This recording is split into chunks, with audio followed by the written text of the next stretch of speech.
सजा हम दिलवाएंगे, मैं खुद दिलवाऊंगा, मैं चीजें बयां करूंगा। सोनम ने अपने गुनाहों को कबूला था? मेरे सामने तो नहीं कबूला है जी, मुझे कबूला नहीं गया है, क्योंकि मैं सिर्फ 2 मिनट के लिए मिला था। रात को 11 बजे मिला, वो भी मेघालय पुलिस सरकार के हाथ में जारी थी लड़की, उस समय मिला, तो मेरी उनसे ज्यादा बात नहीं हो पाई थी। राज की भूमिका के लिए क्या कहेंगे? राज हमारे यहाँ बिल्कुल रवीश बाइट दे रहे हैं। राज अमरीश कहाँ हो? राज सिर्फ हमारे यहाँ एक एम्प्लॉय, अमरीश कहाँ हो? उसकी भूमिका सिर्फ एम्प्लॉय वाली। हाथ दिखाओ। मुझे कोई भी आइडिया नहीं है इस चीजों का। कोई अफेयर था, आपको मालूम था ऐसा? नहीं, कोई अफेयर नहीं था। इन दोनों की, राज कुशवाहा और सोनम रघुवंशी दोनों राखी एक दूसरे को बांधते थे, और राज कुशवाहा मेरे यहाँ पे एम्प्लॉय था, काम करता था पिछले 2-3 साल से, बस इतना ही पता है।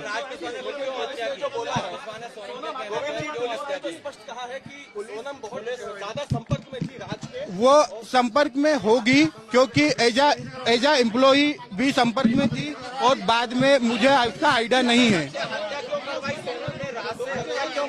उसका मुझे कोई आइडिया नहीं है, क्योंकि मैं खुद 22 दिनों से मेघालय में बिना खाना खाए, बिना कुछ करे, मैं खुद ढूंढ रहा था, और अभी भी मैं 96 घंटे से सफर कर रहा हूँ और डायरेक्टली यहाँ पे आया हूँ। ये बड़ी बात है कि आप खुद यहाँ पर आए हैं। सोनम से मिल लूं, उसके बाद मैं तय कर पाऊंगा। मेरे को यूपी पुलिस ने मिलने नहीं दिया सोनम से। रात को 10:30 बजे मेरी मुलाकात उनसे हुई है, वो भी 2 मिनट के लिए मुलाकात करी, उसमें भी 25 पुलिस वाले थे। मैं उनसे कोई आंसर क्वेश्चन नहीं कर पाया। क्यों करवाई आप? हत्या क्यों करवाई? इसका भैया, अगर मुझे अनुभव होता तो मैं वहाँ तक पहुँचने नहीं देता चीजों को। मुझे अनुभव नहीं है हत्या का। राजा के भाई ने बोला है कि उसने शादी से पहले ये कहा था कि अगर मेरी शादी हुई तो इसका अंजाम बुरा होगा। ये आप सोनम की माँ से नहीं, ये चीजें गलत है। सोनम की माँ को अगर धमकी देते, सोनम की माँ को अगर बताते, तो कोई भी माँ अपनी बेटी के लिए ये नहीं सोचती कि घर बर्बाद होता। शादी